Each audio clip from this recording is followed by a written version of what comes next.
Welcome to the Slop Temple. We pray this video helps. You start by powering the phone off and removing the SIM tray. This prevents short circuits. Once done, ground yourself with an ESD strap and organize tools so you don't hunt mid-repair. Remove any adhesive covers at screws, then use a suction cup and plastic pick to separate the display. Slow, even pressure prevents panel cracking. Make sure to photograph connector layouts as you go, because reassembly is visual. This first phase sets the stage for safe, accurate disassembly and avoids common mistakes. You must disconnect the battery first, then remove display and digitizer connectors. That prevents voltage spikes. Once the board is exposed, carefully desolder or unclip cables.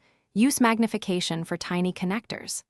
Apply low heat to dissolve adhesive around the frame, and peel the old screen away using picks in a zigzag motion so stress is distributed.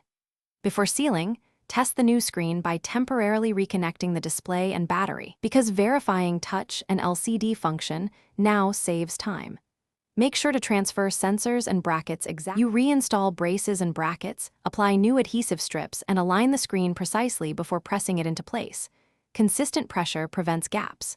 Once seated, reconnect the battery last and power the device to run a full function check. Touch, display uniformity, front/rear cameras, speaker, microphones, and charging. If everything works, torque screws to spec and reinsert SIM. If something fails, make sure to reseat connectors. Inspect flex cables for damage and reboot. If issues persist, stop and consult a repair forum or technician. Thanks for watching. Consider subscribing if we helped you.